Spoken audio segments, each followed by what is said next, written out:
गहलोत सरकार पर जमकर गरजे केंद्रीय मंत्री गजेंद्र सिंह शेखावत। जावाल में आयोजित जन आक्रोश महासभा को कर रहे थे संबोधित। बोले, कितने कन्हैयालाल को मारोगे गहलोत साहब, प्रदेश की जनता में है आपके विरुद्ध जबरदस्त आक्रोश। एक धर्म विशेष के गुंडा तत्वों को संरक्षण देने का लगाया आरोप, तुष्टीकरण करने का लगाया आरोप। मंत्री शांति धारीवाल पर प्रदेश के पुरुषों को अपमानित करने का भी लगाया आरोप। बोले, प्रदेश में जंगल राज हो चुका है कायम, दुष्कर्म के मामलों में प्रदेश बन रहा है अव्वल। केंद्रीय मंत्री गजेंद्र सिंह शेखावत आज सिरोही के जावाल में आयोजित जन आक्रोश महासभा को संबोधित करते हुए प्रदेश की गहलोत सरकार पर जमकर बरसे। मंत्री शेखावत ने कहा कि प्रदेश में पिछले 4 साल से जंगल राज कायम हो चुका है। प्रदेश आज दुष्कर्म के मामले में देश में सबसे आगे है। दलितों पर अत्याचार, गरीबों पर अत्याचार, प्रदेश में माफिया राज पनप रहा है। उन्होंने कहा कि प्रदेश की जनता में गहलोत सरकार के विरुद्ध जबरदस्त आक्रोश है। उन्होंने प्रदेश सरकार के वरिष्ठ मंत्री शांति धारीवाल पर आरोप लगाते हुए कहा कि धारीवाल ने पूरे राजस्थान प्रदेश के पुरुषों का अपमान किया है। उन्होंने कहा कि मंत्री धारीवाल ने विधानसभा में बोलते हुए कहा था कि राजस्थान के मर्दों में मर्दानगी है जिससे दुष्कर्म हो रहे हैं। धारीवाल के इस बयान को उन्होंने शर्मनाक और बेहुदा बताया। शेखावत ने 2018 से अब तक आयोजित हुए एक प्रतियोगी परीक्षा का उल्लेख करते हुए सभी परीक्षाओं में पेपर आउट करवाकर प्रदेश सरकार ने प्रदेश के 70 लाख युवाओं के साथ धोखा किया है। उन्होंने पेपर लीक करवाने वाले सुरेश बावल को लेकर सीधा आरोप मुख्यमंत्री पर लगाते हुए कहा कि जब बावल रीट की परीक्षा में गिरफ्तार हो चुका था तो उसे किसके दबाव में छोड़ा गया था।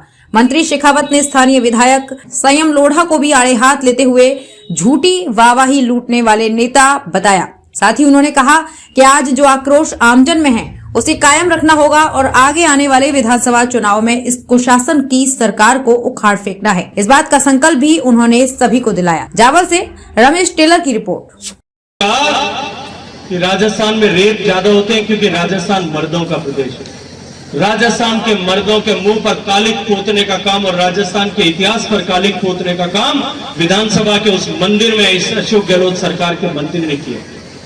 जनता में आक्रोश इस बात को लेकर के है कि राजस्थान में जिस तरह का माफिया पैदा हुआ है, राजस्थान में जिस तरह से पग पग पर माफिया का राज पैदा हुआ है, कहीं बजरी माफिया काम कर रहा है, कहीं दारू माफिया काम कर रहा है।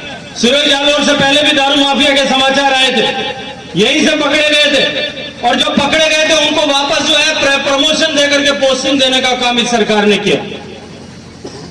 कहीं भूमाफिया काम कर रहे, कहीं मंदिर पे जमीन हड़पने का माफिया काम कर रहा है, कहीं चोरों को संरक्षण देने का माफिया काम कर रहा है और कहीं विधायकों के नेतृत्व में, विधायकों के संरक्षण में भ्रष्टाचार माफिया काम कर रहा है। और इस माफिया के कारण से, इस माफिया के राज के कारण से राजस्थान में जिस तरह के हालात बने, करौली में दंगा हुआ, भगवान राम का रामनवमी का जुलूस चल रहा। भगवान रामनवमी के जुलूस पर आप सबने देखा होगा सोशल मीडिया में किस तरह से बोतलों में पेट्रोल भर करके आग वाल जला करके फेंका गया, किस तरह से धार्मिक स्थान की छत पर से पत्थर फेंके गए। लेकिन तुष्टीकरण की पराकाष्ठा ये थी कि जहां पत्थर फेंके गए, जिन लोगों ने पत्थर फेंके, जिन लोगों ने पेट्रोल बम फेंके, उनके खिलाफ जांच में तुष्टीकरण हुआ, भेदभाव हुआ, उनको जांच में संरक्षण दिया। गिरफ्तारी में भी भेदभाव हुआ, गिरफ्तारी के बाद में जब चालान पेश किया तो चालान पेश करने में भी भेदभाव हुआ और वापस जमानत होने देने के बीच में भी भेदभाव किया। उसका परिणाम हुआ कि उसके बाद भीलवाड़ा में 2 बार दंगे हुए, अपने जोधपुर में दंगा हुआ। जोधपुर में दंगा हुआ ईद के पहले दिन, ईद के दिन दंगा हुआ। दंगाइयों ने लोगों के घरों में पेट्रोल बम फेंके, लोगों के घरों में पत्थर फेंके, चलते रास्ते लोगों के पीठ पे चाकू भोंके, घरों में हमला किया।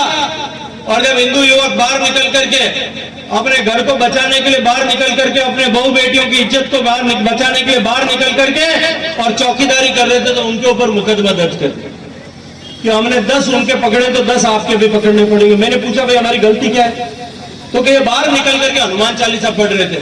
जिस राजस्थान में हनुमान चालीसा पढ़ने के ऊपर अगर मुकदमा दर्ज होता है तो युवाओं हनुमान की शक्ति को जागृत करके इस राजस्थान की जनता का, इस राजस्थान से कांग्रेस की सरकार को हनुमान जी ने जिस तरह से पहाड़ उखाड़ा था उस तरह से उखाड़ करके अब की बार समुद्र में फेंक करके आए। राजस्थान में जिस तरह के हालात उसके कारण से बने, उसके कारण से